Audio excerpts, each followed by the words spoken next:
in relation to this question about Jeff, you brought it up.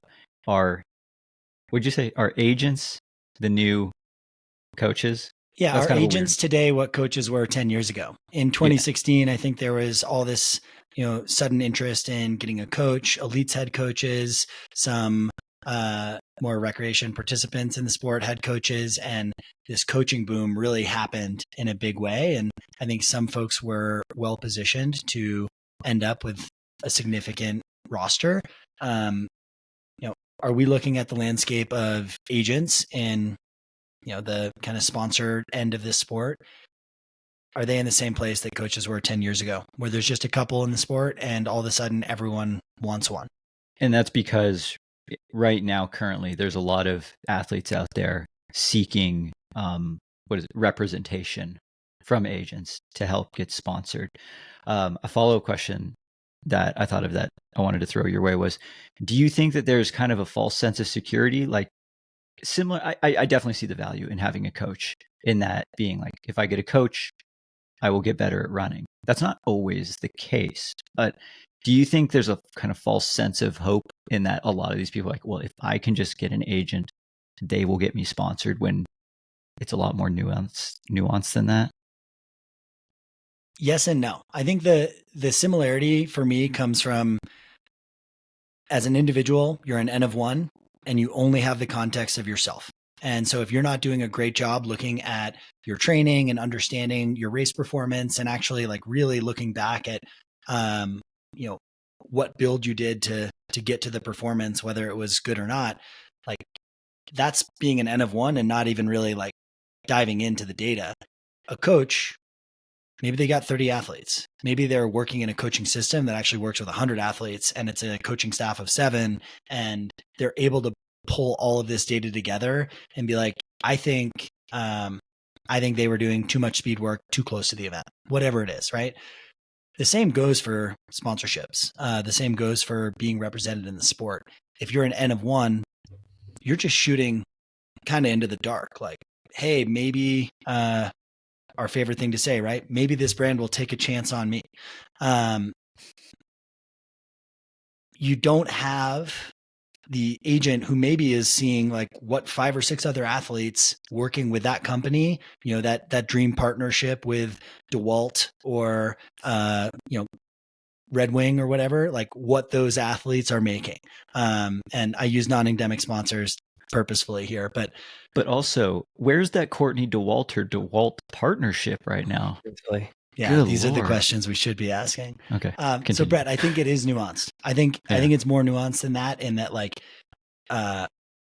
if you're an N of one, if you're just putting yourself out there, I can't say what that pitch deck looks like. I can't say what that interaction looks like. I think sponsorships in some way, shape, or form are similar to the rest of the working environment. It's who you know, and it's how that introduction happens. If you have someone who's advocating for you and also knows your value relative to other runners in the space's value, that's going to make a big difference. I'd be naive to say that, like, if you don't have the results or maybe the following, the engagement with your following to like pair with that, then it's a moot point. Yeah. I think you're totally right, though. It's like there's a shortage of agents in this sport right now. At least for where it seems like the current demand is. I'd be really curious, if there wasn't a shortage of those agents, would we see an increase of like new athlete signings, or would we just see an increase of brands quietly telling agents, no, not right now for that person? Yes. I would bet both, right? I think there's not a shortage of agents in the running world. I think there's a ton of agents in track and field and in the marathon space. I think there's maybe a good inflection point for some of those agents, similar to some, media outlets in the track and field world, to start turning their attention a little bit to trail and being like, all right, if we look at this running shoe company, what are their track and field athletes? What does that roster look like? How deep is it? Is it 7? Is it 20? Is it 40 people deep? What does their trail roster look like? And is there opportunity there for some of these like really qualified agents to maybe be talking with the same brands, but with a different perspective. There's like, I think this is a product of like people wanting more post-collegiate runners to enter the sport, wanting, whether it's triathlon or, road, like some of this cross-pollination we're seeing. There's more demand for runners who want to try to make a living in our sport. That's an awesome thing. So hopefully agents or that career path will also start to grow. Mm-hmm. 2 questions from me. First question. Do you think we will, if we're fast forwarding to the year 2035, 10 years from now, do you think that we will see an oversupply of agents in the same way that we see an oversupply of coaches right now? Why or why not? Okay. I don't think we will. And I'm not discrediting coaches who go out and get a coach's license and end up taking on 3 or 4 athletes. If that's like your side hustle, that's awesome. That is a different situation than like you're already representing another number of athletes and have these kind of key points of contact with the sports marketing director at companies whose time is pretty hard to get. So like, I think the difference is on the agent side, brands will occasionally come to agents, right? And be like, we're kind of looking for X. And that's giving this agent the opportunity to be like, actually, I have this athlete that would be a great plug-in for that project, for that campaign, or for what you're looking for. It's a different, I think, landscape than coaching. I don't think we're going to see the like side hustle part-time agents. And I do think we can see the side hustle part-time coaches. Do you think part of that too is like to actually get your like agent's license? Like, I guess that's a question. Do I get my like sports agent's license so I can represent athletes because I have to in order to, wheel and deal with brands regarding contracts? Or is that more to protect me as the agent if, things don't go the right way? Whereas like to be a coach for trail, like, you don't have to do anything to be a coach. You could just say I'm a coach and just go run. Like, I think there's credentials that a lot of coaches do try to have, right? I mean, you're a coach here. Like, what's the like standard coaching credential? Though. Yeah, I think it's probably the same with being an agent. If you are well connected, you might not have an agent's license. I don't know anything about licensure for agents, but I think if you are an agent, you at least want a friend who's a really good attorney, and like you want a friend who knows how to read contracts and like just pick apart, in a pretty cursory or in-depth look, like these are clauses that this athlete should push back on or not. Mm-hmm. Yeah. Which, and like, I guess that's the other thing too, with like the contract space in trail and ultra is it's changed so much just in the last like 5 or 6 years.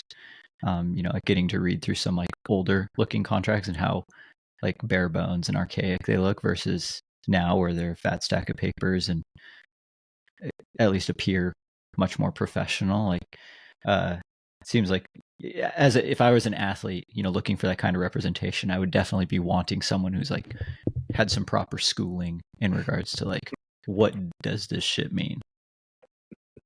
Yeah. I think that's spot on. I think even just having a friend who's an attorney, like, I think there's, I've been on record before saying that like there's, coaching is oversaturated, or there's like an over, we build up this like demand that everyone needs a coach. I don't think everyone does need a coach. I say that having a coach and really liking my coach, but I say that as a coach. Yeah. Yeah. Right. I think the same goes for my coach right now. Yeah. There we go. We got all 3 perspectives here, all agreeing.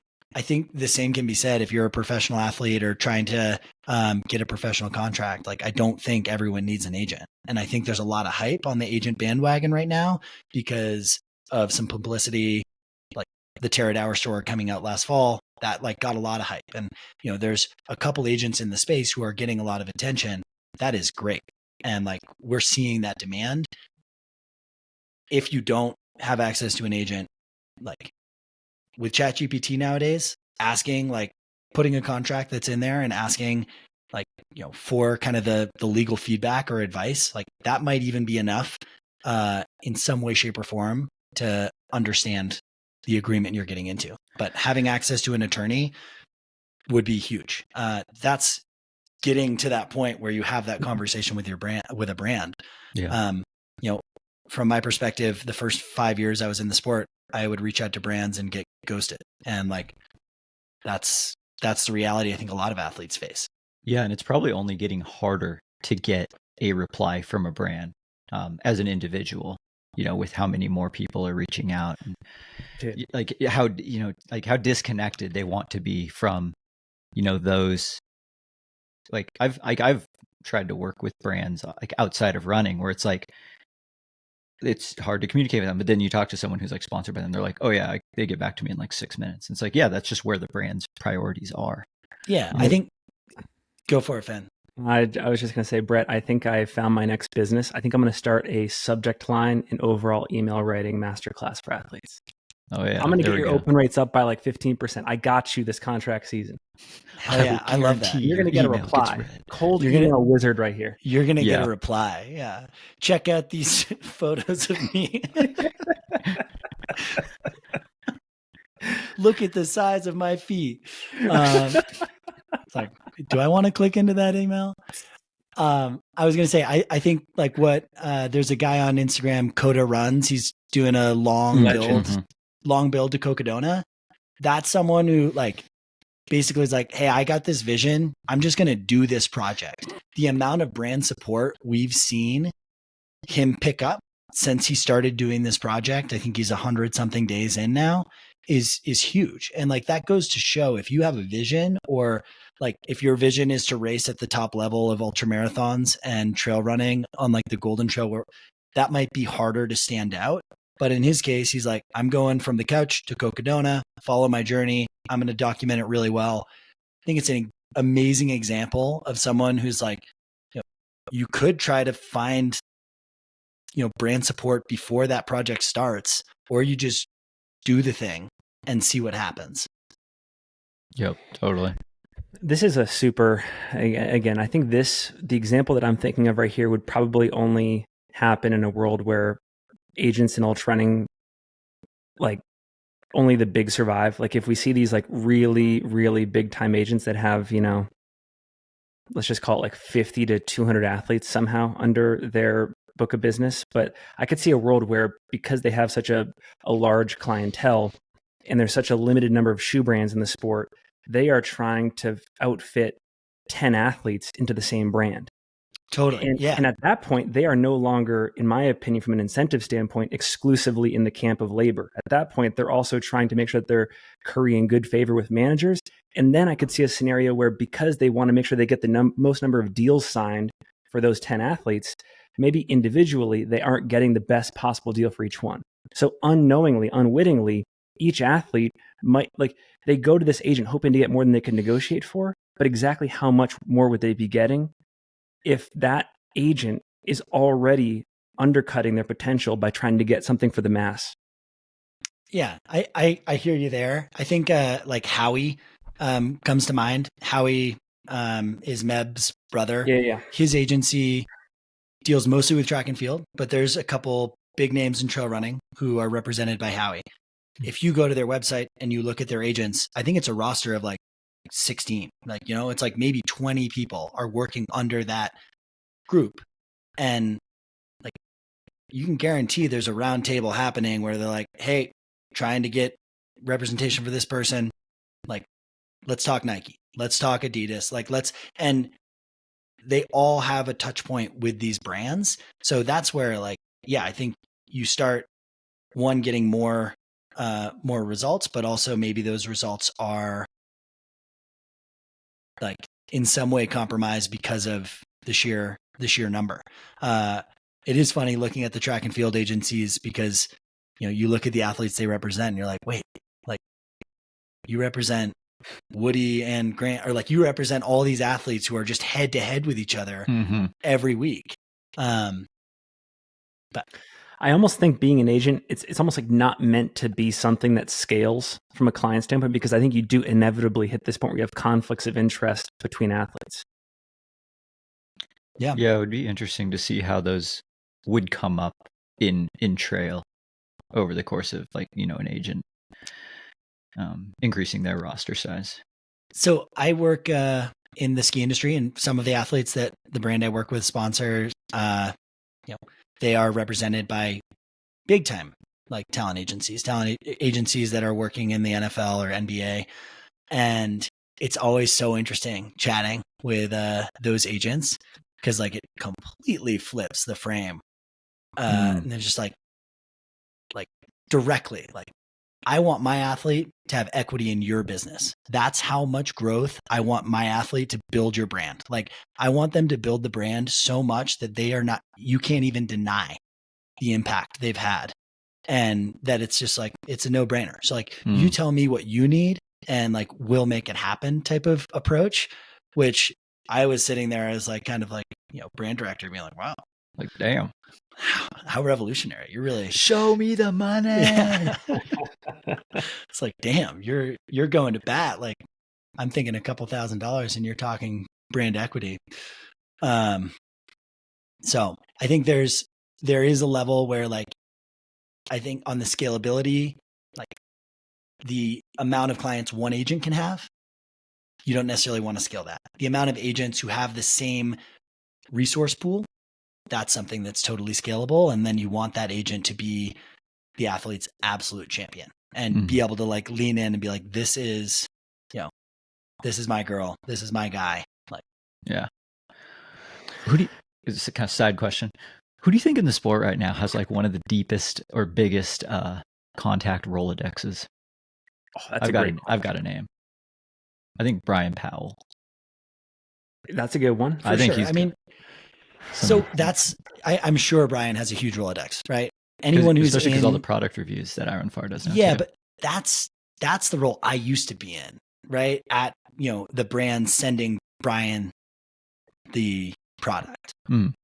That person has no say over sponsorships, over brand athletes, over like big partnerships, right? So I think it's someone who's been negotiating partnerships, and like in some ways, Brian Powell certainly, Ironfar was underwritten by Hoka for a number of years, Ultra for a number of years. Like those are bigger contacts or point of contact. I think Jamil's certainly up there in terms of who he knows, because race partnerships like that, that starts to be a bigger investment. And it's not like, oh, I'm just seeding a pair of shoes. This is like, we're looking at backing a race series. The one that comes to mind for me, and I want to have them on the podcast. Actually, they could be a fantastic Long Run Archives candidate for us, co-host. Ruth Croft's partner, Martin Gaffori. So cool. the cross section of experience that he has, he's been a coach. He's very integrated into the Golden Trail World Series stuff, UTMB commentator, obviously partner to Ruth. Like I just think he has been involved in so many inflection point spaces in the sport. I have to imagine he's well connected, very, very well connected. That's a good one. Okay, who are the two guests you'd want to not to have on Singletrack Podcast, to like actually come in and join Long Run Archives? So if you were to have someone else as a fourth person in here to chat, who would the two people be? I mean, the most eligible bachelor is obviously Eric Jenkins. Yeah, dude, it would be awesome. Like if you're out there, Eric, we'd love to have you on. I love that answer, Finn. I think what Eric's been doing, dabbling his toes into trail running right now with the coverage of Jeff Garmire's AT attempt, has been pretty fun. And it's also like hilarious to hear his just unfamiliarity with the sport, but enthusiasm about how ridiculous the sport is. His off the cuff takes are also incredibly entertaining. Yeah. Brett introduced me to the podcast. Off the rails. Off the rails. Fantastic. Yeah. Him and Aisha are so damn funny. Good. They're so good. How about you, Brett?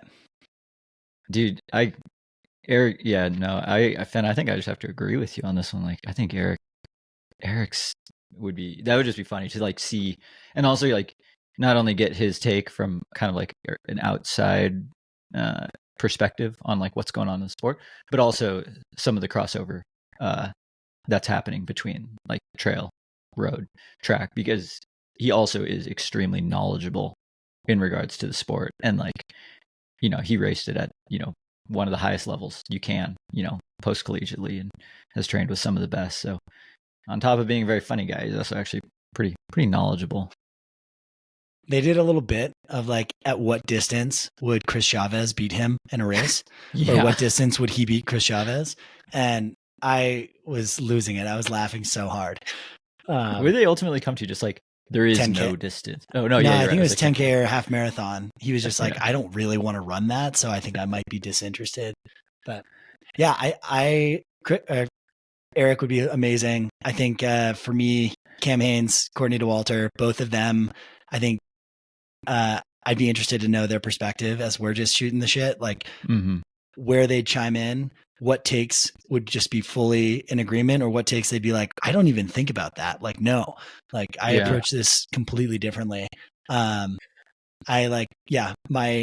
appreciation for Cam Hanes just like continues to grow.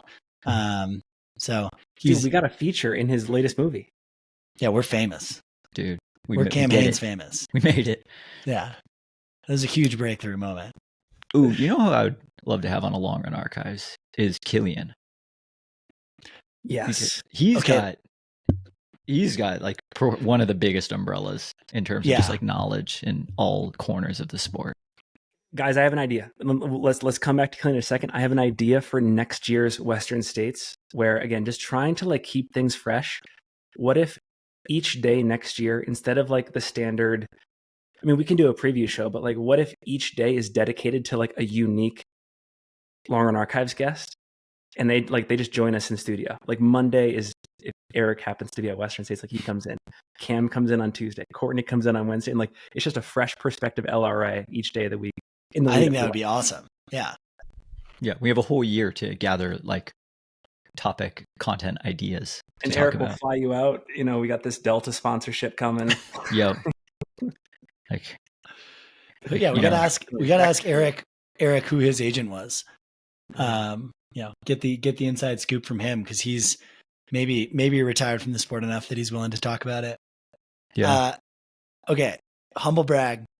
I got to have a conversation with Killian one-on-one for this article I'm writing, and it was like a little bit otherworldly. I was not What were the takeaways? Takeaways? The takeaways were that, in terms of the vision of professionalizing the sport, his primary goal and interest is to keep the roots of trail running, which were like the community and the technical terrain that inspires us, as like the focal points that define trail running as trail running. He's like, I don't care about ultra running on the track. I don't care about ultra running on the road. I don't care about I care about trail. He's like, what makes trail running so special is, all around the world, communities were inspired by the terrain around their area, and they appreciate, they race, they run in that terrain in ways that's unique to that area. And I think one of the best examples was like, let's look at Alaska. In Alaska, the races and the running, it's more similar to Italy. It's like sky running. It's not like running in California, but Alaska and California are both part of the US, and Alaska and Italy are incredibly different. He's like, it's this geographically defined passion, and the community support is like what contributes to, the lore, the interest of the race, and, Sierra Zinal in so many ways is kind of the ultimate example. He's just like that race is going to feel that way because the local community cares so much about the race and like running in that terrain and what people can do there. It gave me a lot of like hope at the most thought leader end of our sport. It's incredibly grounded in like what attracts me to trail running. Yeah, that's super cool. Yeah. See, that's why we need a long run archives discussion to dive deeper into that. Yeah, that is super fascinating.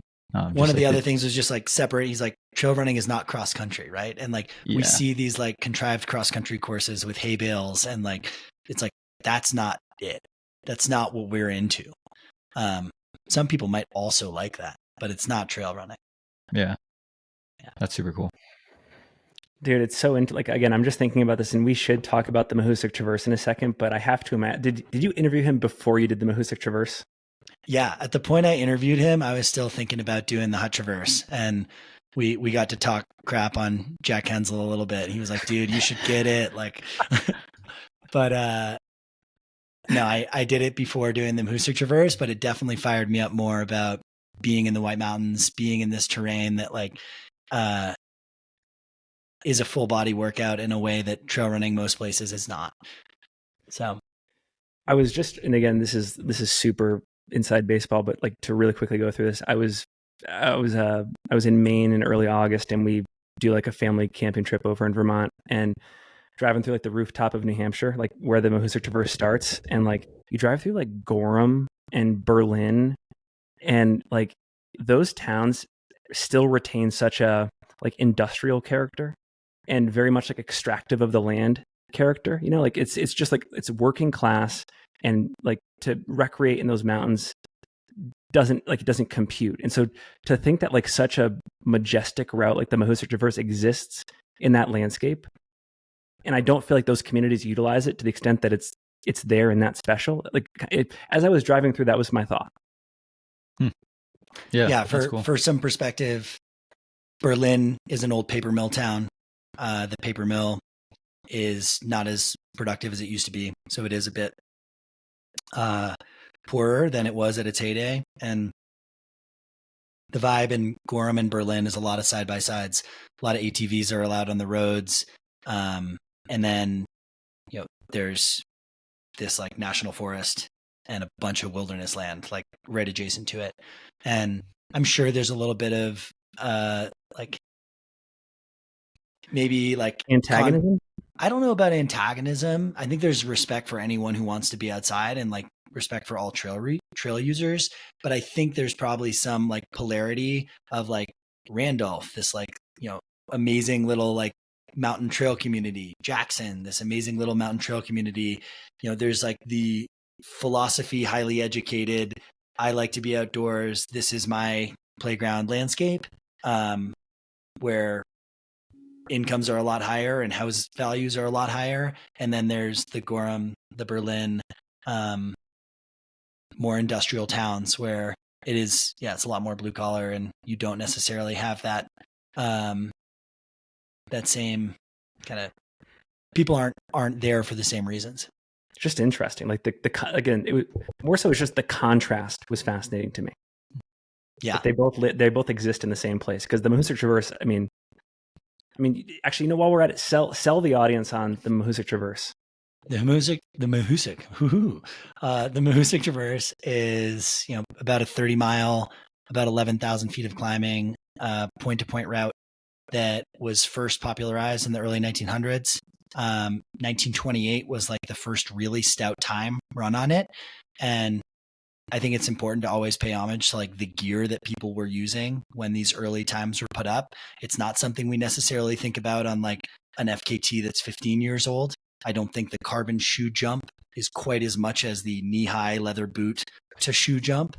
But the Mahoosuc Traverse, it goes through the Mahoosuc Notch, which is notoriously the hardest 1 mile of trail on the AT.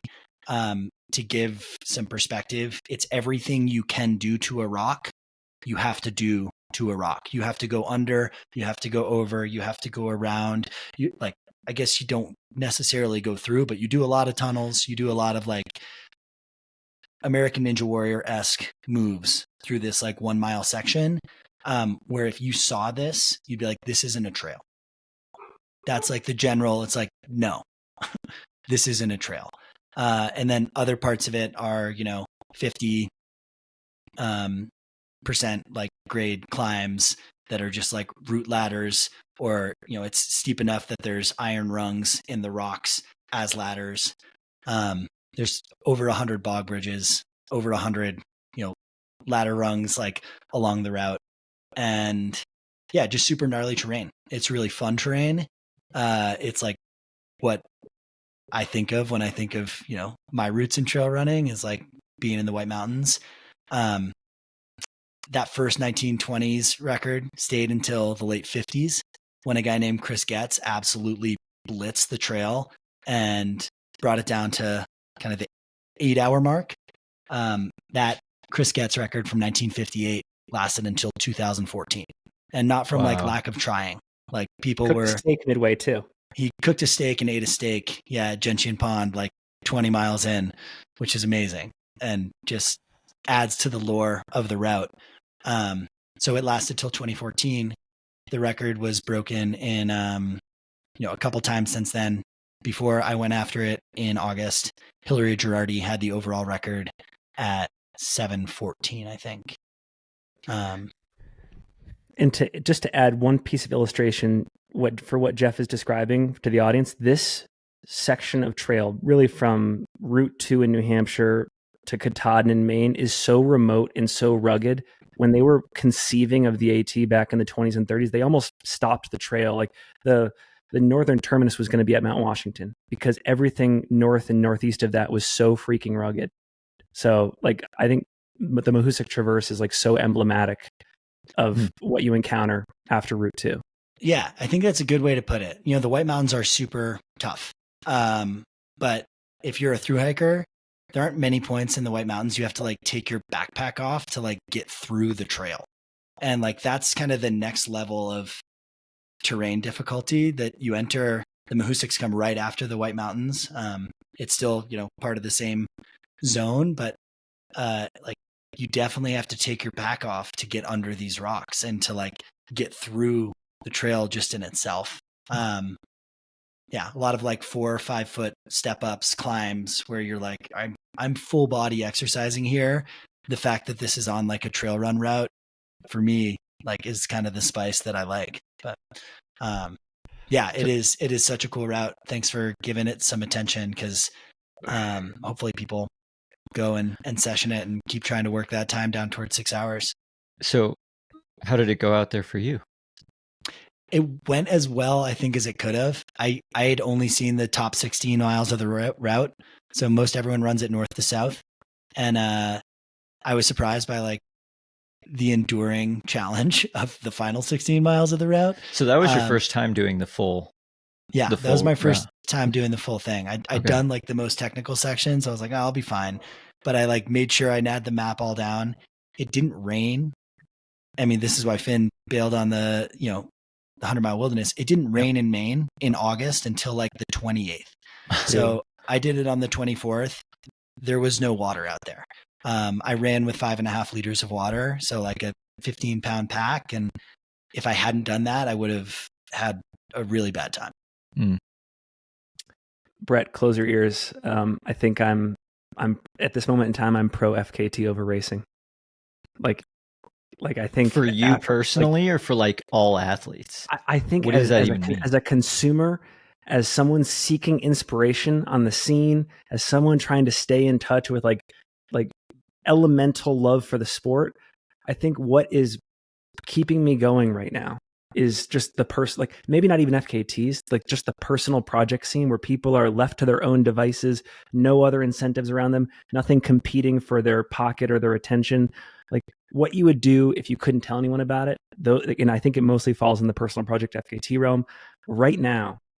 And again, it's really like what Jeff is describing just only stokes it. Like I think it's that scene. Yeah. Still love Pine to Palm. Like, and I want you to talk about Pine to Palm, but like, so no, I'm not going to argue with you there. I'm not going to agree with you, but I understand the beauty of it and where you're coming from, but it doesn't make me want to go do it. People chasing ideals over people racing people right now.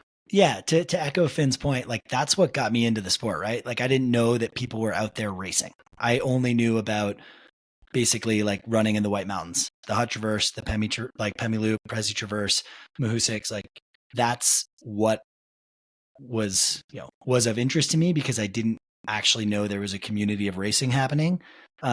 Partially because it's super hard to make trail and ultra races happen in the White Mountains. That said, when I moved to Colorado, I got way into the racing side of the sport, and I've done 3 FKT attempts since 2018. I did one last fall, and it was like incredibly rewarding just for me personally, not in any type of like sponsorship or like sport recognition side of things, where I was like, wow, I just got to spend 36 miles running in the desert in, Colorado. And like, I beat myself up. I pushed myself to a place I wasn't sure I could. And like that day was all mine. And it was exactly what I had been looking for. And on my drive home, I was like, I need to plan an FKT every year because it brings me back to like what I love about this sport.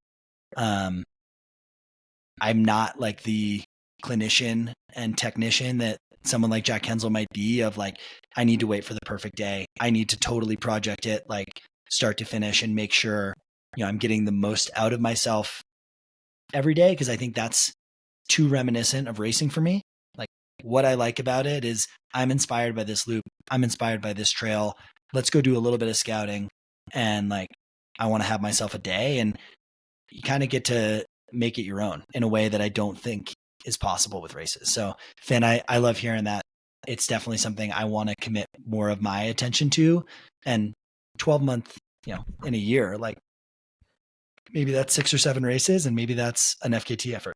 There's a phrase in sort of the outdoor content industry that I've heard and I've kind of adopted as my own, and it's make one for them, make one for yourself. And I think the equivalent here is like what you're describing with the FKT scene. It's like every year you plan out a schedule, especially if like Jeff, if you're a sponsored athlete like you or anyone out there, like, yes, do one for them. And if it's Western or UTMB, whatever, but also do one for yourself.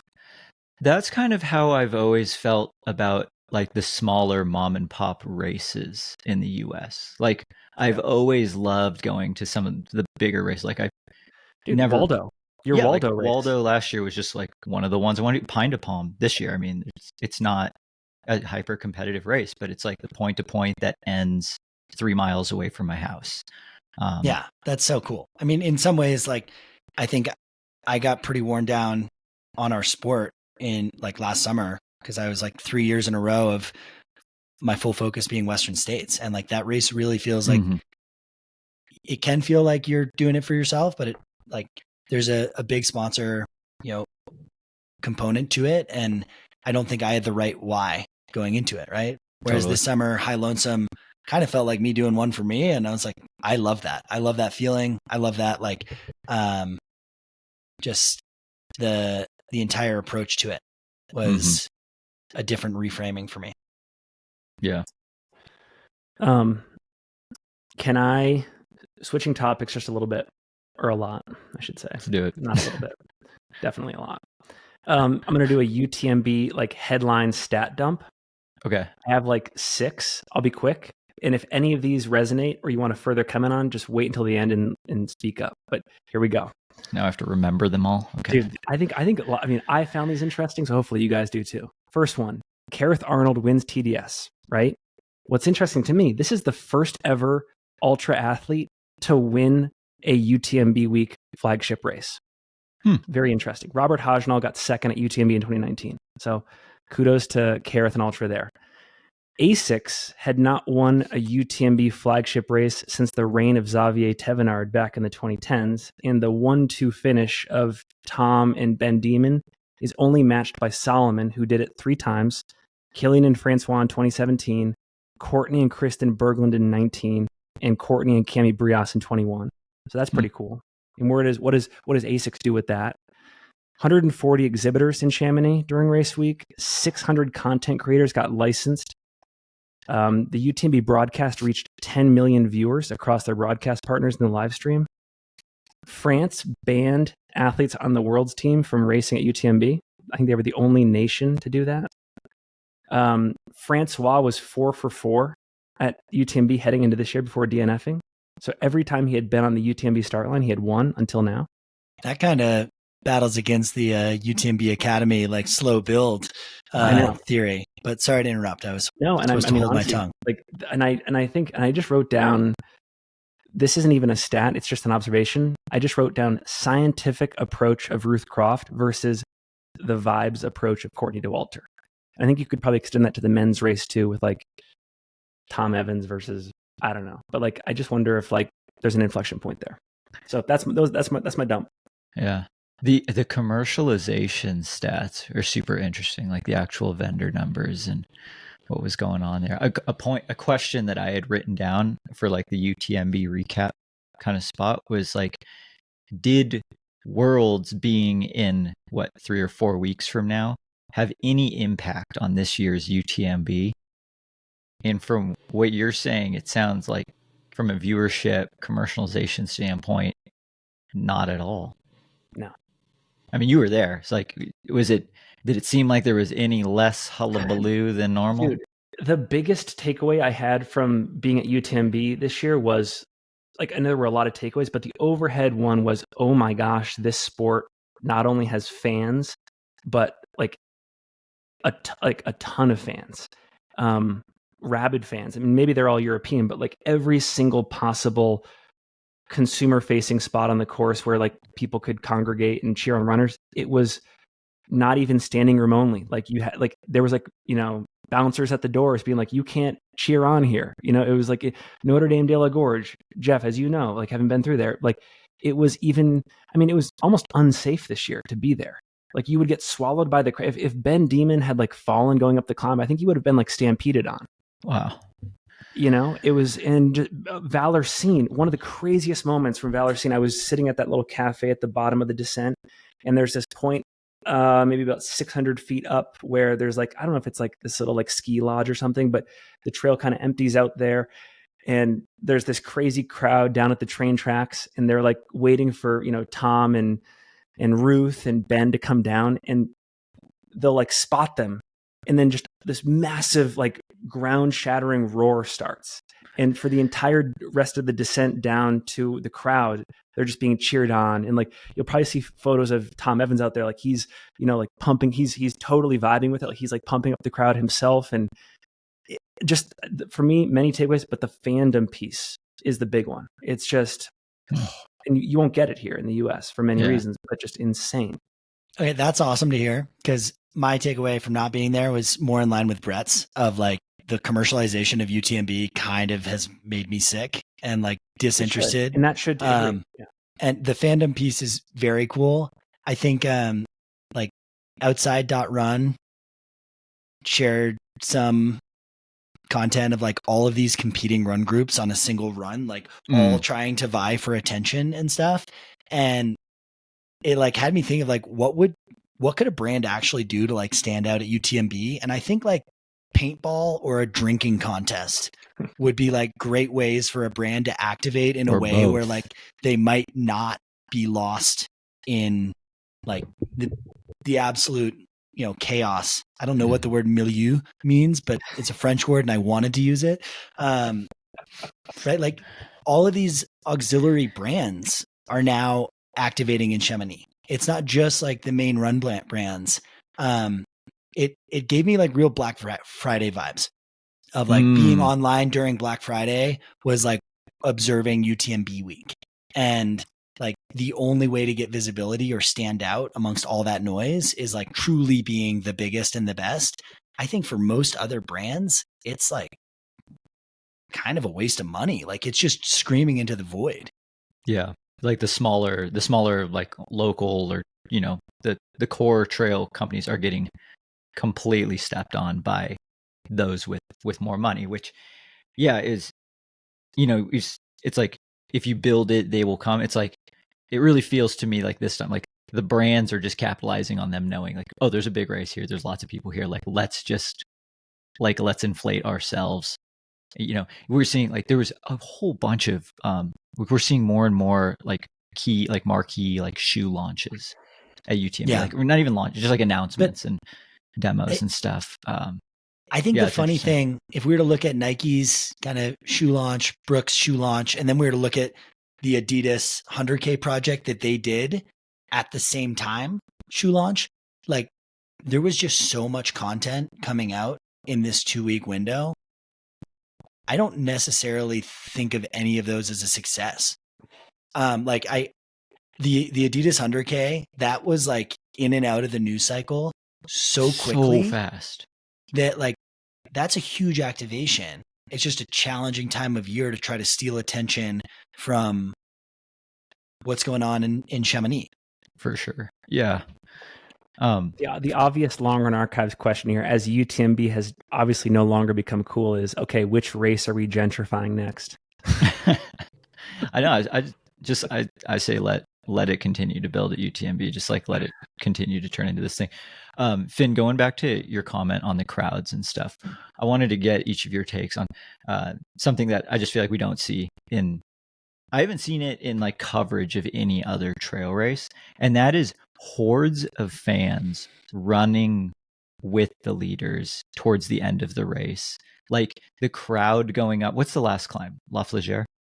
Like, is that the last big one? Yeah, Col de Montet. Yeah. Like going Flégère, up the ski hill there, like the big gravel road. Like it's like straight up Forrest Gump style, where it's like Tom's like hike jogging, and then there's just 100 people just like, quiet, he's gonna say something. It's like, I don't know. It bugs me. Like same thing with like, there's just hordes of people like jogging with Courtney. I don't that just seeing that annoyed me. Yeah, and it's definitely a uniquely European thing. I guess the closest, like again, every single interaction for the runners at UTMB made Forest Hill look tame. Yes. Okay, this is like I hope that Craig and Topher and people at Western States are being like, how do we make sure that UTMB doesn't happen here? And I say that like I'm kind of fine with UTMB being the sacrificial lamb of like all commercialization just happened there. But like Forest Hill is crazy. Forest Hill, like there's a lot going on.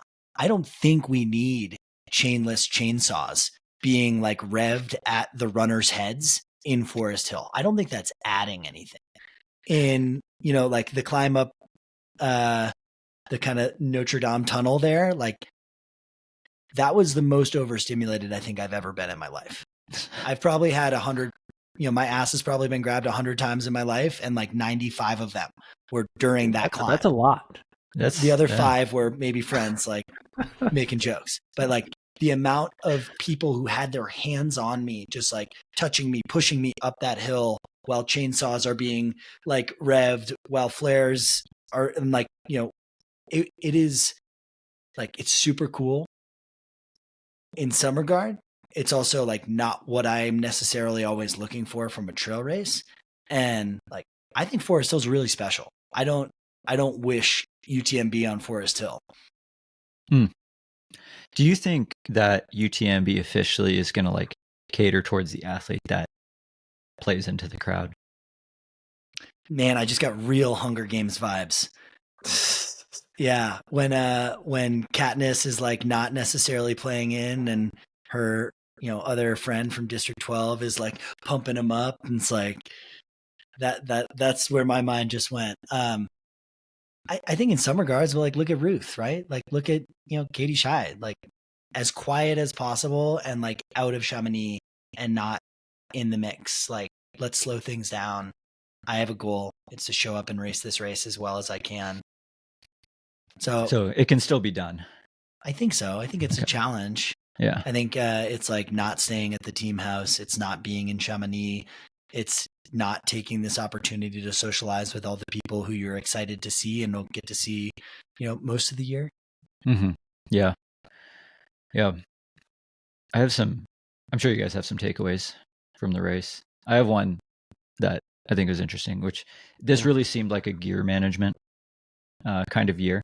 I saw more Instagram posts this year than, I forget if it was 2017 or was 2018 the big DNF year? 18, yep. It was like Killian got stung by that bee, and then like everyone else fell. Like the helicopters were just taking people off the mountains left and right. This year reminded me of that with like the post-race Instagram posts of like, it seemed like every single drop was due to the weather and their entire kit getting completely soaked and just not being able to maintain, the level of like correct homeostasis out there with the gear that they had, and those that were able to manage that first night the best, or the ones who were able to race when the sun came up. Yeah, and I wonder, I'm trying to remember if we have knocked or thrown shade at the mandatory gear requirements at races. I'm not sure if we have. I feel like, yes, we have made fun of it many times. Okay. So I don't know if we've necessarily made fun of it at UTMB. I think we've made fun of UTMB for making that required gear at other races Right. that aren't around Mont Blanc. Yes. Right. Like the required gear for UTMB, like even when folks reach out and are like, hey, like I heard that like Killian brings, like small, like kind of girls like ballerina tights as his mandatory pants. Is that what I should do? I'm like, I wouldn't want to be stuck out there in a storm with those. Like I wouldn't do that. I would bring weatherproof pants. Yeah. I wouldn't bank on not blowing up. Yeah. Yeah. Right. So I do think UTMB is, specifically a race that has high chance of bad weather. Yeah. I think I read 3 different recap posts of athletes who said that was the worst weather they've ever run it.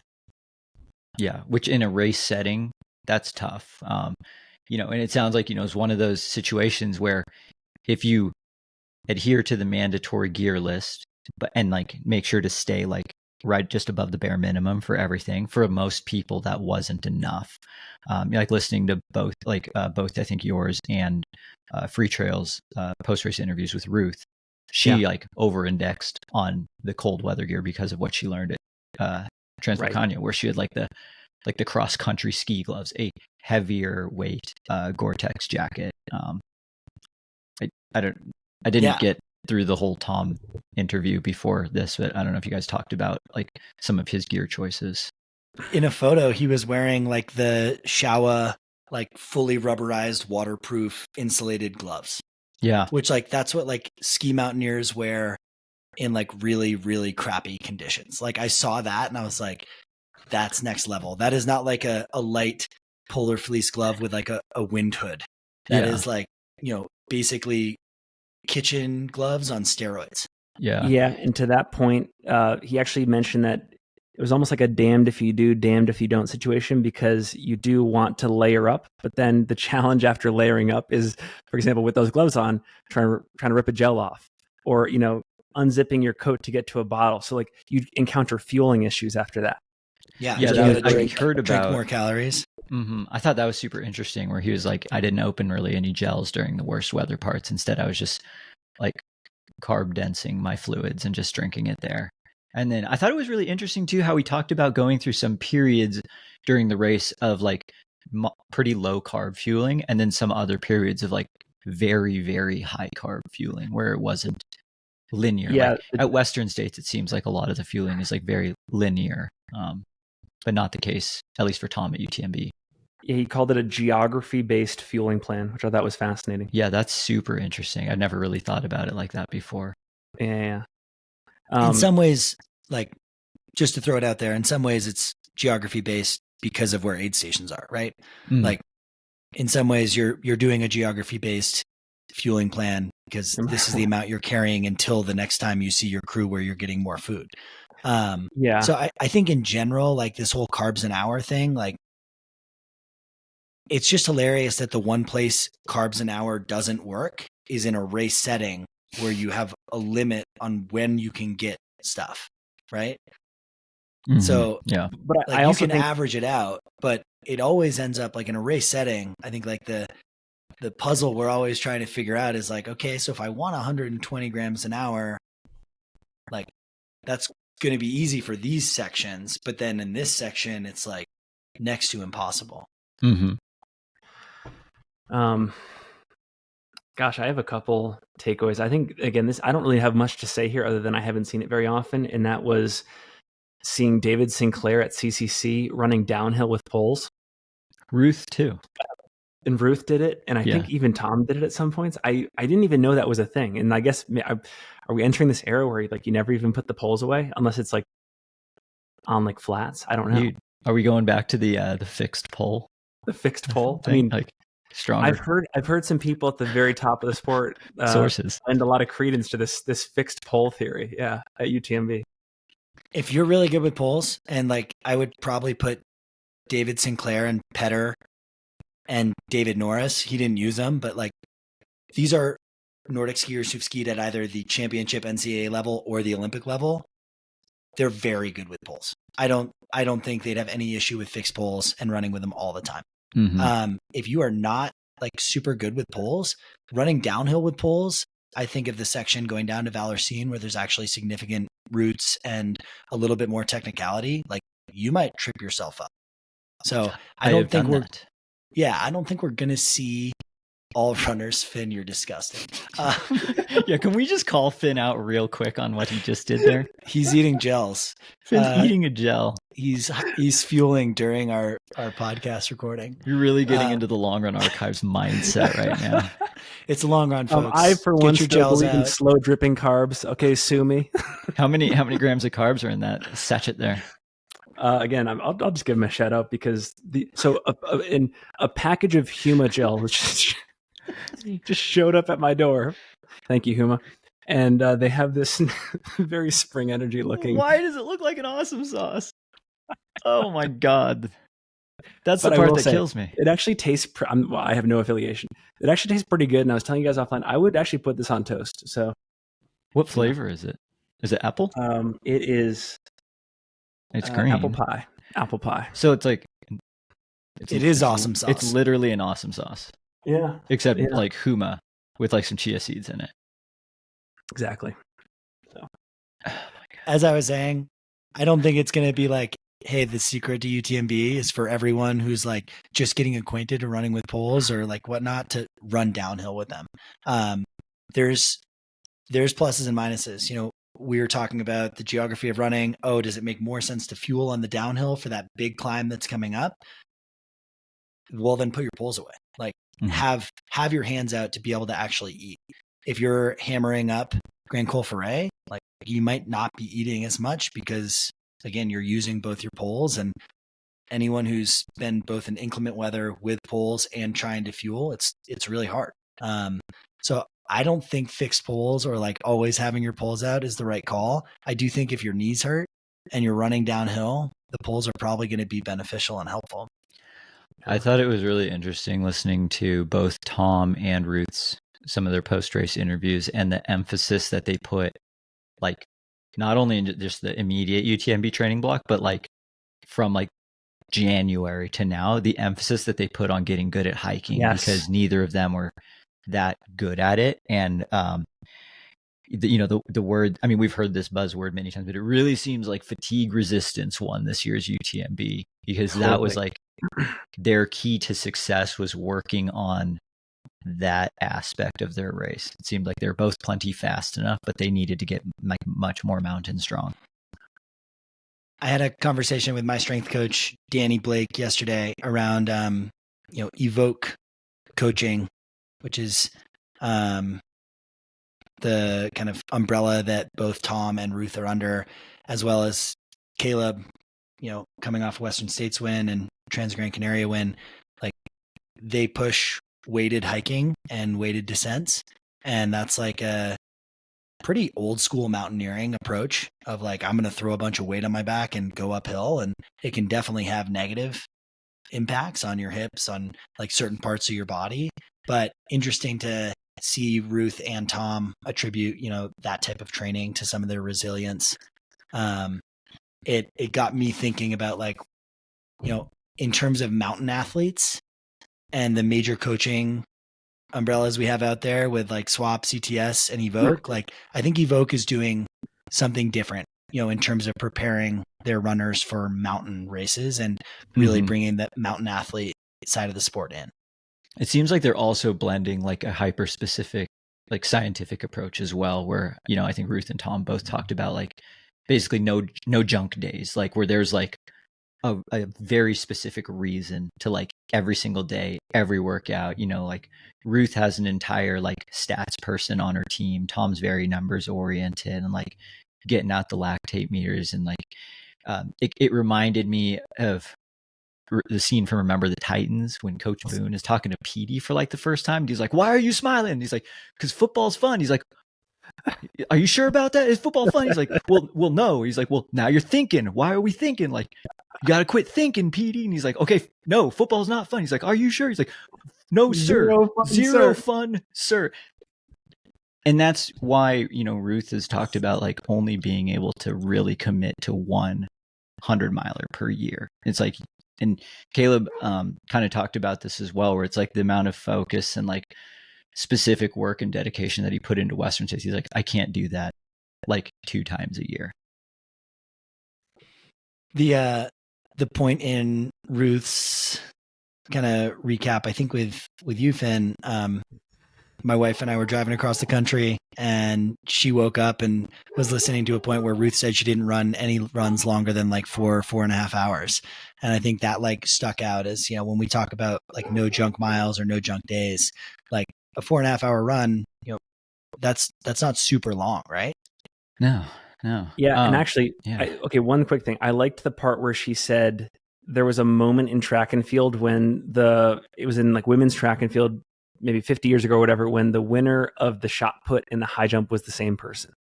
And she was equating that to this era of ultra running where it's a sign of sort of, it could be a sign of amateurism that the same person is capable of winning both Western and UTMB in the same year. Are Western States and UTMB that different? I don't think so. I disagreed with that. But it's more so just like the proximity, I would say. It's the it's the proximity. Yeah. I took away from that more like the Sierra Zanal and UTMB or something like that. Mm-hmm. Of like I don't think Western States is to UTMB as shot put is to high jump. But I do think like these different disciplines within the sport, right? There's been a couple folks in our sport who've been able to actually compete across all disciplines. I think we're seeing Francesco Pupi quickly crawl up into that category where like maybe he's actually least competitive now at a race like Sierra Zanal.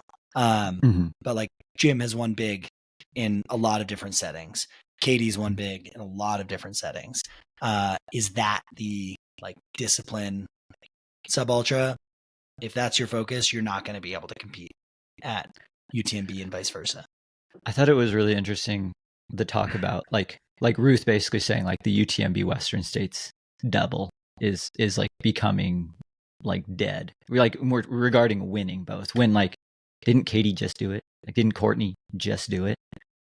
It's like how dead can it be? And then immediately going back and listening, I like got 75% of the way through your interview with Tom, and then he said that, which I thought this was fascinating. He said that the top women are better than the top men. Yeah. In this avenue of the sport right now. Yep. I just thought that was interesting to hear his analysis of that, just being like it's been done on the women's side because they are like the top level that they're hitting is higher than what the top men are hitting right now. I didn't really have any like additional comments on that other than like I thought that was really cool. No. I think just to build off that, all I want to know is how influential are these two wins by Ruth and Tom, who clearly isolated this race and at the very least knew that if they had an August 100-miler to prepare for, they probably couldn't do something massive in May or June. To what extent is that going to be influential? Mm-hmm. Well, what is massive, right? Because didn't Tom run Snowdonia 100K in May? Did he run the 100K? I thought he did. He did a handful of races that were like... He did Tenerife and he did Arc of Attrition. Arc of Attrition was a 50-miler back in like January or February. I think the most recent one was Tenerife. Mm-hmm. For some reason, I thought he did Snowdonia. I might be wrong. But yeah, he did Tenerife in late March. So it's been since. Did Josh Wade do Snowdonia? Josh Wade did. But Josh Wade, did he DNF that? I don't know. I loved hearing about the emphasis put on the weighted hiking and just the long-term prep for it, because that felt really validating, with all the Benji hikes that I've been doing and how I've felt like that's actually increased the overall load that my legs can take, because I've like literally never done continuous like weighted hikes before. So maybe fatherhood's actually going to help my 100-mile durability next week. I think there's some truth to that just with Francois. Like, it's a guy who hikes a lot. Mm-hmm. Yeah. There was... Okay. Oh, go ahead. No, go ahead. I was going to say, it was probably after 2017 or 2018 when I forget what it's called now, but it was a Strava Chrome extension came out that broke down cadence data. And I remember me and Gelfie and Laney went through and looked at like every single Strava GPX file that we could find that had cadence data for both Western States and UTMB to look at the amount of minutes people were hiking. And it was like like it was like Francois, David Laney, Tim Tollefson had like almost 2 hours more hiking at UTMB than someone like Killian did in that same year, which was super interesting. And just like, yeah, like there was some people who like were very, very like there was a split for some people that were like clearly runners versus hikers. Francesco talked about how this year at CCC, like he was like, I didn't opt for the poles because I've always been someone to run like most things, and I just felt like more efficient. So like he said he was basically trying to run every step at CCC, which has been much more of like that that meeting ground for do I hike or do I not? But dude, hiking is so back at UTMB. So back. By the way, Francesco Pupi, great candidate for the second coming of Jim Walmsley. I agree with that one. My apologies to Tom and John Albin. I confused the two great Brits. John Albin ran Snowdonia 100K. Yeah, Francesco. Well, Josh Wade did too. I think Josh Wade DNF'd it, but then he did run Lavaredo. All right. Yep. Right. Okay. I hope Francesco takes that golden ticket. I think he could lower the Western States debut time significantly, and like it's already at 14:30. It's already like the sixth fastest time ever. Oh, for sure. Yeah. Francesco, he's really good at running. Like he is very good at running. He's very dialed. Yeah. I go back to racing him. So dialed. I raced him at Chianti, and like before the race, my wife's like, "You're gonna win today, right?" I'm like, "Well, hon, I love that, but like I'm racing Francesco Pupi." She was like, "I don't know who that is." Francesco Pupi. Yeah, and I was like, "You will know who it is like tomorrow when he wins by a huge amount in a 50K." And sure enough, she was like, "Wow, that was kind of messed up." And every result he's had since then, I'm like, "That's kind of messed up." Yeah, it's hard to believe that was his CCC debut and like the longest race from a time standpoint. Yeah, and that he's done. Again, I think going into this CCC, David Sinclair and Francesco Pupi were my clear favorites. I think they're both proven at slightly longer races than someone like Eli Hemming. Eli Hemming is totally going to get there, but I don't think he quite has that longer duration down yet. And like, I can't believe that he beat David Sinclair by as much as he did, because David's a super athlete. Yeah, Francesco just like doesn't slow down. Like his pacing and just like ability to gauge the effort level and the amount of time that he started putting into David on the last few climbs, as well as that one flatter section. And then in his one of his interviews after the race, it really kind of sounded like he just kind of went in to maintain the lead type mode. Like there was more. It sounded like there was even more in him still for a race like that. Like, you know, he had the gap, he won, like enjoyed the descent. Because, you know, like Drew and David Sinclair both did the final descent a few minutes faster than Francesco, simply because like Francesco had the gap. He didn't need to. Yeah, I would love for him to take the golden ticket. I would then love for him to still race Black Canyon as if he needed the golden ticket. Just because I would love to see, you know, that kind of a, you know, just like a Western States prep race. Like we saw Tom do before. That was before he won Western States, right? He did Black Canyon that season. Yeah, and I think Black Canyon's transcended the Golden Ticket Series. I think it's its own thing these days. Like you just can go do it to compete. Yeah. Yeah, that Dillisms is so funny. Sorry, that's why. All right. I had you mentioned Ultra, Kareth Arnold winning, being the first ever Ultra victory. I think that's also the first ever on victory for Antoine Charvoli winning TDS, because Katie got second at CCC back in 2019 when she was running for On. I don't think On has had any victories at a race that takes place over UTMB that week. Did Xavier win anything as an On? Not as On. Xavier has been for the most part out of competition since he signed with On. He's got Lyme, pretty significant Lyme disease or something like that. That's holding him. I don't know. That's also what I've heard. I can't speak to it, but he's not been able to race. So I mean, huge for On. I was excited. Antoine was like the linchpin in the Ultra Pro like shoe design. He was the person coordinating all of the testing and all of the samples, and also in the lab, like sawing up different foams and kind of making alterations. So is he an on-athlete or an on-employee? Yeah, no, he was an on-athlete and a non-employee. Last spring, when the Ultra Pro actually got to the finish line, he asked On to step away from being an employee just to lean into being a professional athlete. The Vincent model absolutely crushed it, and to see him win TDS was very, very cool. So I think that was the first victory for On at a UTMB race, and if I'm wrong, sorry. That's super cool. Can we talk about the Appalachian Trail for a second? In the broad sense? Absolutely not. We've already talked about it once for what it's worth. We've talked about a subsection, and we've talked about Eric Jenkins. I just want to say that over the last, again, this is, I think, why I'm so heavy into the personal project scene right now. I've had so much fun following, obviously like Tara Dower last year. That was so exciting. But this time, like Christian Morgan, who I want to read this post in a second, because like his like DNF post for the AT is amazing. Jeff, if you want to read it, you can, because I think you brought it to my attention. But it's got class for sure. Yeah. It's got class for sure. And like the opening line is just like, oof, like goosebumps. But Jeff Garmire's out there right now. And it's been like, I think when I open up Instagram every day, I look forward the most to seeing his daily update.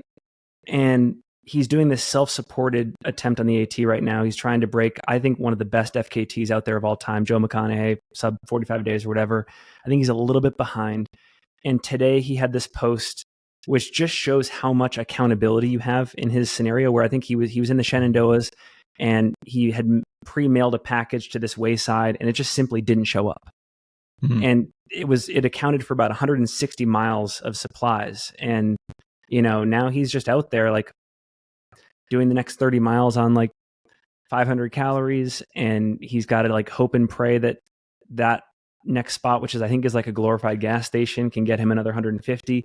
And so like, even if he doesn't get this record, I hope he finishes and just like takes us through that journey. Cause again, like it's become entertaining to me, not even in this like record sense, but just like how resourceful can you get in these dire problem solving scenarios? So major kudos to Jeff. You want to walk us through the Christian post, Jeff, Colt? Cause I think it's just great.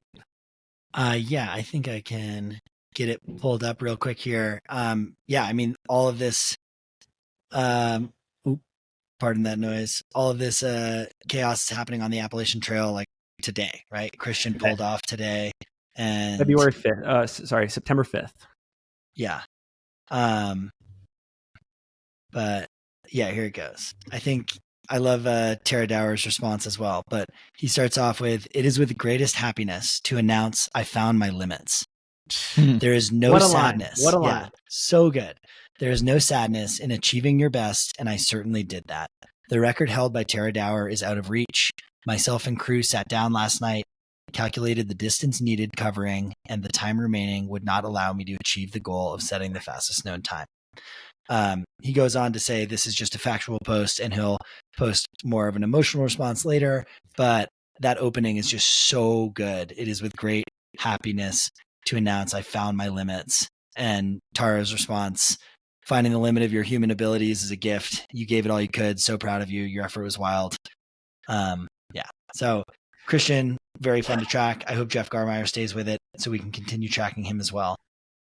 Yeah, and just for further context to the audience, this is Christian Morgan's, I believe it is his 7th consecutive year on the AT going for this record. He has basically made it his life's work, and he's invested so much into it.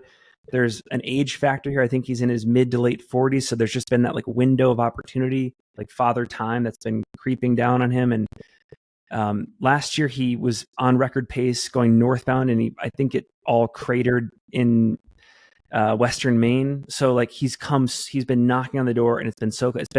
This has been his white whale. This is like the AT equivalent of Moby Dick, I don't know if there's any like resolve here or any happy ending, but like just amazing that he's worked in public and he's tried. And I actually like the failure of it is really compelling to me. I didn't think that a failure like this could be so like satisfying in like a productive way as I thought like a victory could be, but really impressive to me. I think the like, what if you fall, or what if you fail, what if you fly question kind of like falls in there. And it's like, there's going to be a lot of growth, a lot of kind of resolve, I'm sure, learnings from failing. Often there's way more of that when we fail than there is when we actually succeed. But made me think, I think Nike just like updated their slogan or relaunched their slogan for the first time in 40 years and, you know, kind of reframed just do it to why do it. And it's like, man, I love that. Like I've been asking why for a long time here, and like having that reason, having that purpose, and like knowing that if you fail, like you're still going to get what you want out of it. You know, Jeff Mogavero wrote a really great kind of follow-up Substack from UTMB of like, I am super proud of myself and I dropped out. That guy should go do the AT next year. I'm calling you out, Jeff. I know you love the AT. I know you love it. I know you love it. Not me. not Jeff Colt. Not Jeff. I know you love it too, though. Jeff Mogavero. Sorry, I think Mogavero is a cool pronunciation. Jeff Mogavero. You should do the AT next year. I know you got it in you. Way cooler than UTMB. IMO. And Carl Sabe did UTMB this year after having, you know, done all of the through hike FKTs. I'm excited to hear more about what his experience was there. I know before the race, he kind of reached out to the on athlete team and was like, does anyone have any recommendations or like tips on headspace for a 100-mile race? Like I've never like done this thing where like you just have like a short time that you're out for and like, you know, finite. It's like, I don't have to work through day after day. It's like, that's crazy. That's interesting. Yeah. Sorry, guys, I just co-opted this whole thing with AT. No, I think it's good. I mean, I think it brought me back to one of the points, you know, I did try to follow along with most Singletrack podcasts and content when you were over there, but I really appreciated the long form review you did with Anton and Anton's perspective on Kilian's 14ers record, like stuck out to me. I was like, I like that Anton had opinions on it and strong opinions for sure. And this is why I'll say I like it. Like I maybe found my love for sport as an adult, as a rock climber, and the style and ethics and like style is huge in rock climbing.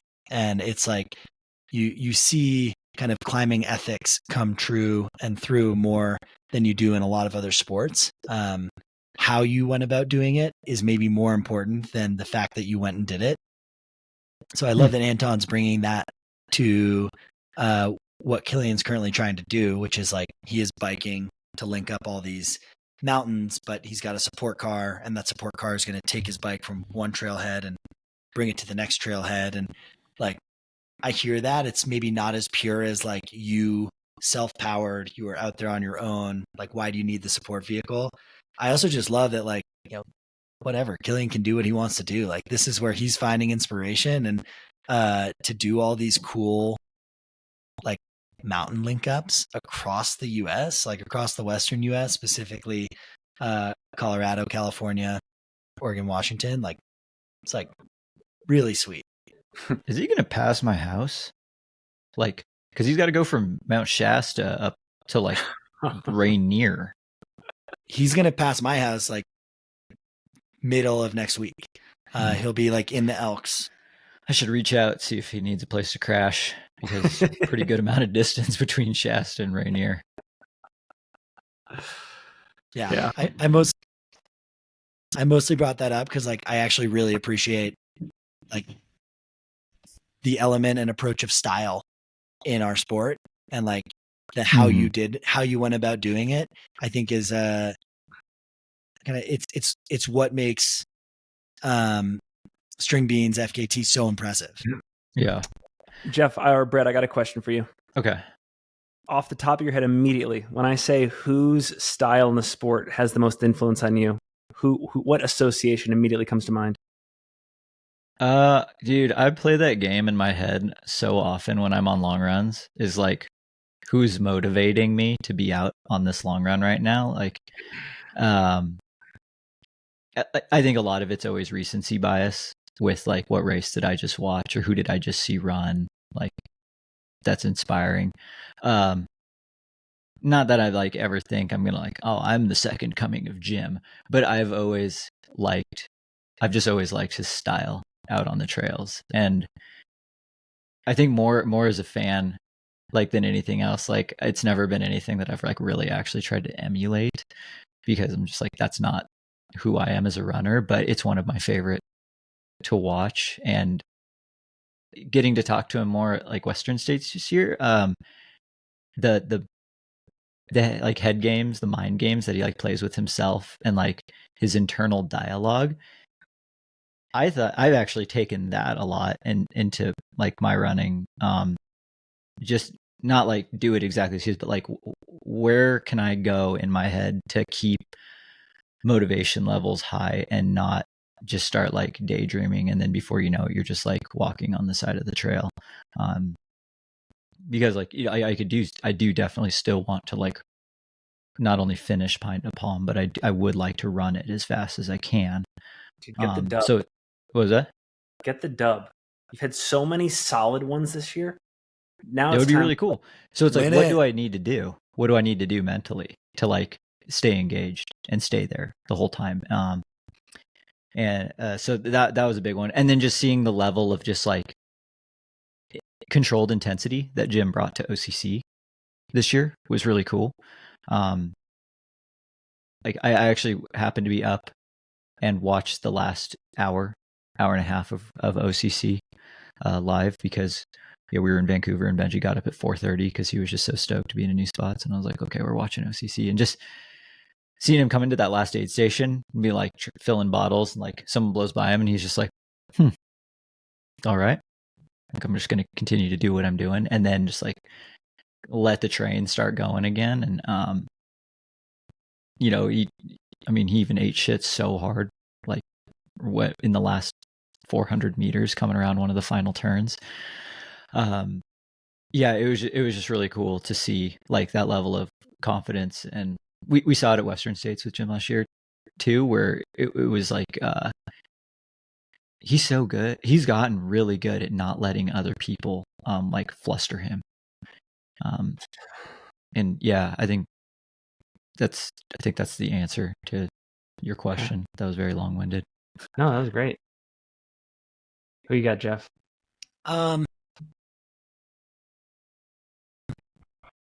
Ricky Gates and Drew Holman. And like, those are different answers. Like, Drew Holman is who I pull a lot of inspiration from, as like someone I know who's also working a full-time job and trying to compete in this sport at the highest end. And like, I like in many ways strive to be like, yeah, the best athlete who also wants to work a full-time job and have a pretty normal life. And like, I see Drew and what he's able to achieve, and I pull a lot of inspiration from him. I think like the style that he goes about things when you are balancing work, and I think he's getting married like really soon. Like, all of these things, to be able to have the performance that he had at CCC really stands out to me.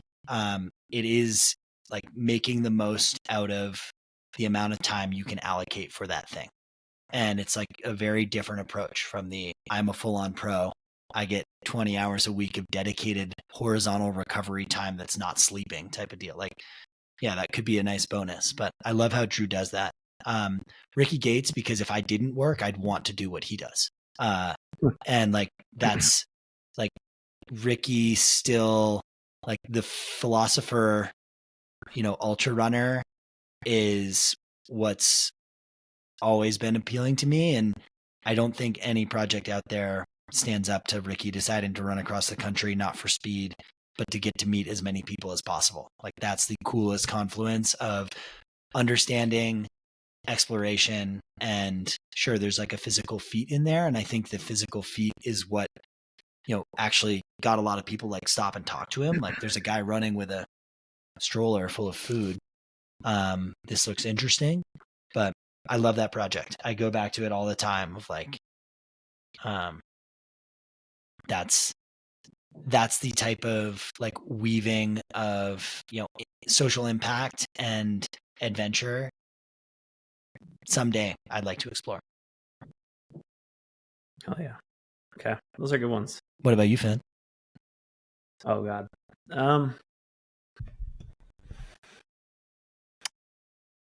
I've got two. I'll say Tara Dower first. And I think the lesson for me from Tara Dower is that you can ask a lot of your body and get a lot from your body if you truly love what you're doing.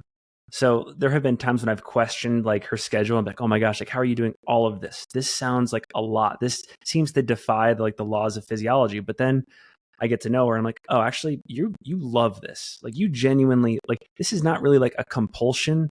This isn't like like you just love it. Like you truly love this thing. And so I think when you love something, there's endurance in production. Like you really can get mileage. So I get inspiration there because I know from her that if there's something that I'm doing, if I truly love it, I can get a lot out of myself. Second person would be Andrew Drummond. I always have a soft spot in my heart for the defenders of the underappreciated. And he's been through thick and thin defending New England. I took the easy way out. I could have stayed there. I could have stayed in the trenches, but I went to Utah. Same. You know, I just think, and I think Andrew resonates because there's like guilt. I should have stayed and invested, and I left, you know. I went to if New York is the equivalent of, you know, for finance, I followed the brain trust out to Colorado and Utah, and I should have stayed and defended.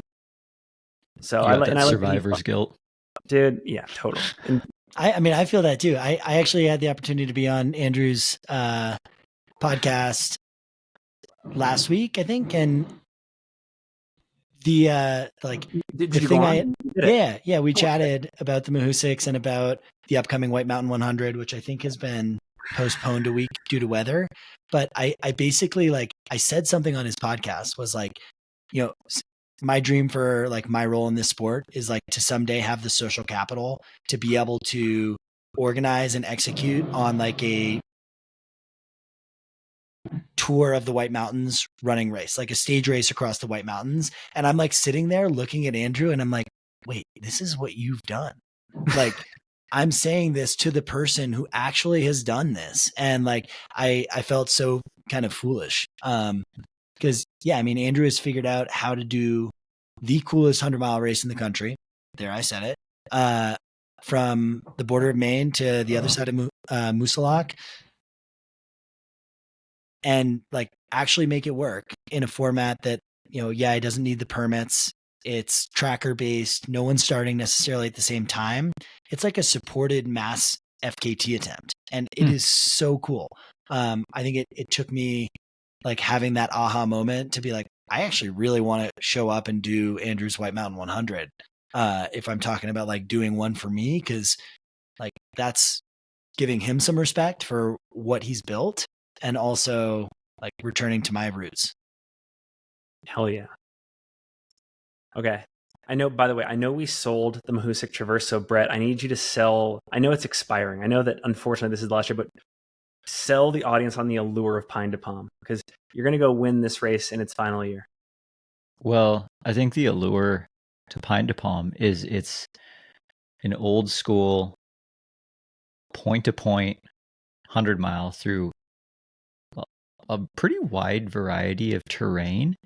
That finishes right in downtown Ashland, and it's like in the middle of nowhere. It's a good adventure for the crews.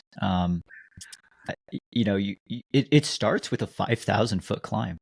Like it starts with a 12-mile climb, 5,000 feet up. You go 5,000 feet down, and then from 45 to 65, you net up 5,000 feet again, and then you stay high, kind of up on the Siskiyou Crest. You run 20 miles of the Pacific Crest Trail before then descending 5,500 feet down into Ashland. It's just, there's just not that many races like that left. I mean, now there's going to be even less of them left.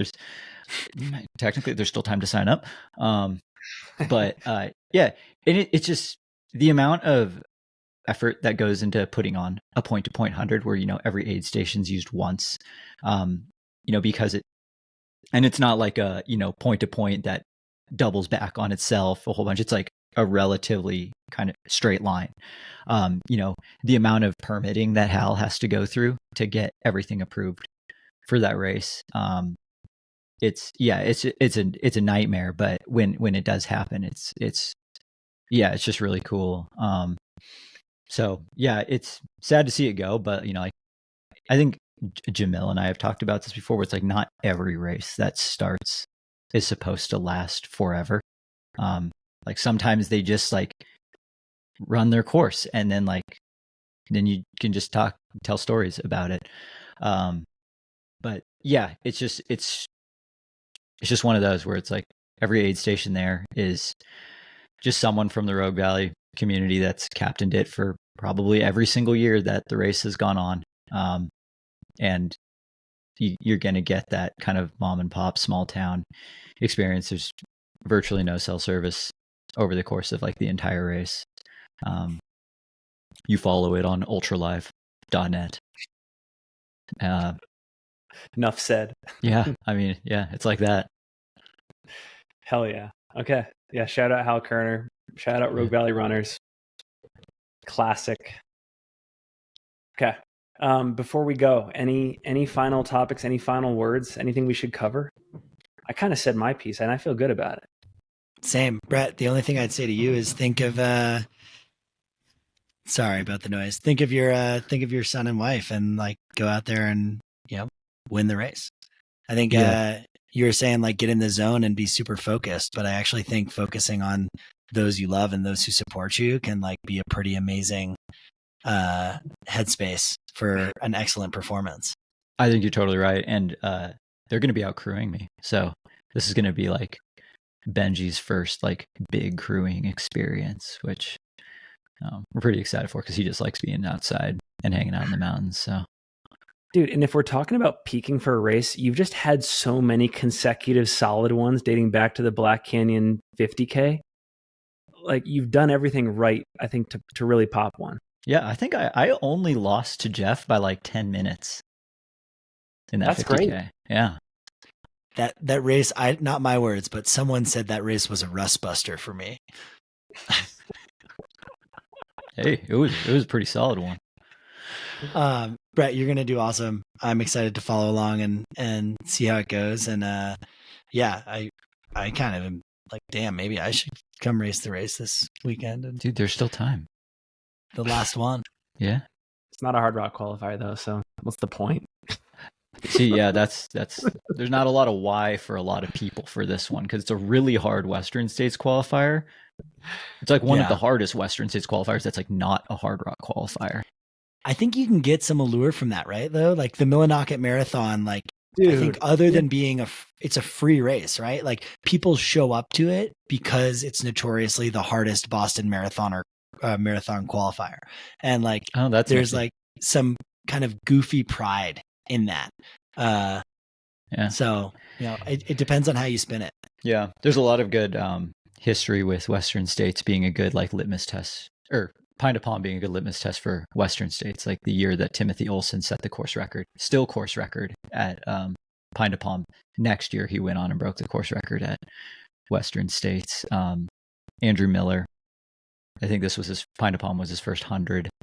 There was a couple others as well where it was like, oh, Caitlin Gervin, she ran Pine to Palm before, like crushing it at States.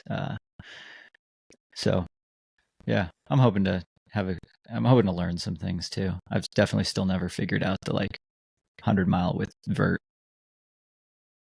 Okay, two things. Actually, I got to say two things before we go. Number one, got another Humagel to take down. Okay? I'm going to go take down one more Humagel. This episode is not brought to you by Huma, but I'm going to eat it. Ultra. Number two, dude, just before this episode, knock on the door, Amazon or whatever, Tymewear came. This is a full circle moment because Brett, product, best thing you found on the internet like 6 episodes ago, it is here. We finally did it. Dude, my training zones are about to be so accurate for whatever I do next. Maybe it's Undermile Wilderness. Let's go. Tymewear. Boom. Yep. Our breathing Also not sensors. affiliated. Our breathing sensor is going to change training in ultra. We will find out. Martin, Cam, Eric, Courtney, come join us on Long Run Archives. We'd love to have you.